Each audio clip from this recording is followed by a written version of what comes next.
Welcome back, podcast enthusiast. UofTMHA presents Felt That, a mental health podcast, episode 2, Attachment Styles for Romantic Relationships. My name is Jessica. I also go by Nisei, and I'm a third-year psychology specialist and criminology major at UTSG. And today I'm here with Hello, I'm Insu, and I'm a second year psychologist specialist at UTSG. Hey guys, my name is Nina, and I'm a fourth year specializing in mental health studies at UTSC. Yay! Pop on an earbud, have some time to reflect, and get ready to dive in deeper with us. A disclaimer message. As a primarily student-run podcast, we are not professionals attempting to provide any advice in any shape or form. Our main goal is to start the spark of conversation, consider different perspectives, and unite youths together. With that, Valentine's Day was last week. Did you guys have any special plans?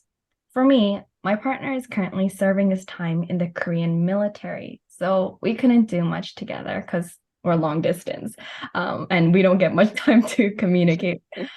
However, I did have a great time with my friends and family instead. What about you guys? That's good to hear. Unfortunately, I didn't have any specific plans for Valentine's. However, I also enjoyed my time playing and cuddling with my cat, Eggie. Oh, Oh, that's so cute. My partner and I had not made any big plans, but we had a nice walk through a park and we had grabbed a nice cup of coffee. that's nice. I know the weather was really nice last week, so I'm sure It it was. would have been a great time. So, whether you're single or in a relationship, we hope you had a week full of love. Speaking of love, have you ever noticed repeating patterns in your love life or in your interpersonal relationships? Exploring the patterns we create in our interpersonal relationships can be eye-opening. It can also shed light on our attachment styles. In this episode, we will be delving deeper into attachment styles and how they influence our relationships. Before we begin, Enzo, can you briefly explain what attachment styles are? Sure. According to psychologist Mary Ainsworth, infants can be categorized into one of the four attachment styles: secure, insecure avoidant, insecure ambivalent, and insecure disorganized. First and foremost, a secure attachment style is just what you might expect from its name. Infants want close proximity to their caregivers and use them as a secure base to freely explore the environment. They also show distress when they're separated from their caregivers, which is actually a healthy sign because that means they rely on their caregivers for comfort and safety. Fortunately, they are easily soothed by their caregivers' return and can return to their baseline level of emotions quickly. The next is insecure avoidant type.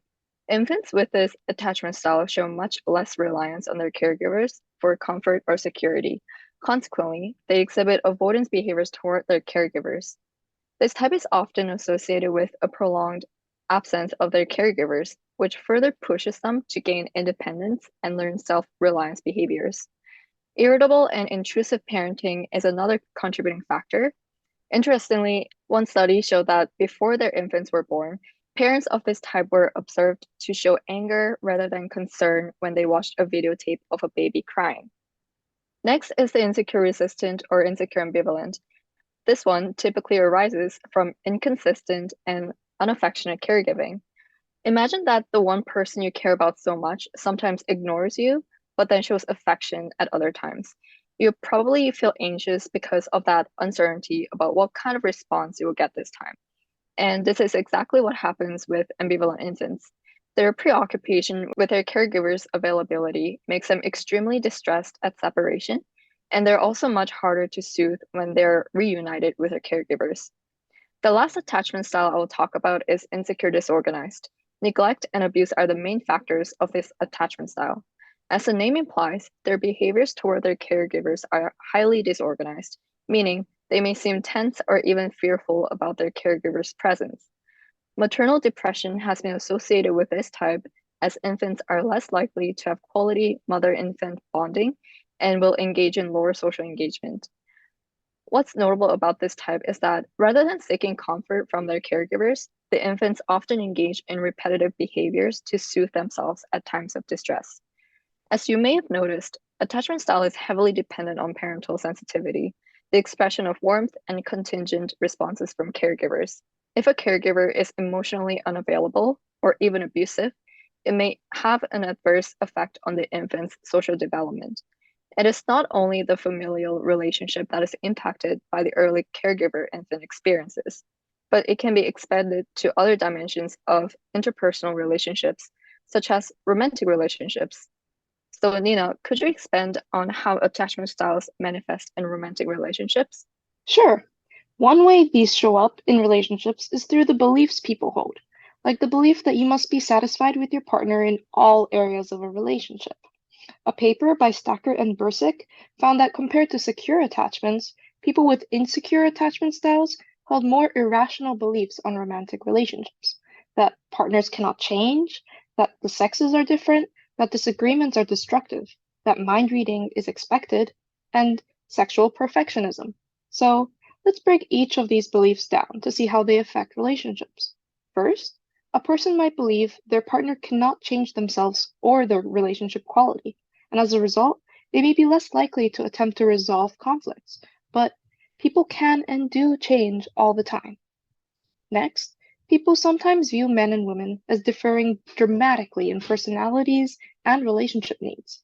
This encourages stereotyped perceptions and makes one less sensitive to the partner's unique desires and characteristics. People may also believe that contrasting values, goals, or preferences are threats to a loving relationship. This belief causes people to see disagreements as a representation of a lack of love, or even a sign of a breakup being imminent. Another irrational belief is that partners who truly love and know each other do not need to rely on plain conversation and are able to simply sense the need and preferences of the other. A lovely thought, if only it was true. People may put less effort into clear communication and then feel disappointed when a partner does not respond as desired. The last belief is that the person must be a perfect sexual partner, which is a very stressful belief to have. It can cause negative emotions like anxiety, reduce sexual arousal, and also reduce the pleasure of the relationship itself, all of which can produce relationship distress. When considering the different types of insecure attachments, there was no difference between them on which irrational beliefs were supported. I think then the difference is shown in how people respond to these irrational beliefs. For example, people with an avoidant attachment style may avoid disclosing their feelings if they believe a disagreement is destructive to the relationship. On the other hand, the same belief in the person with anxious attachment may cause them to see a disagreement as evidence that their partner does not care for them. With all that said, and so how do people with different attachment styles form relationships?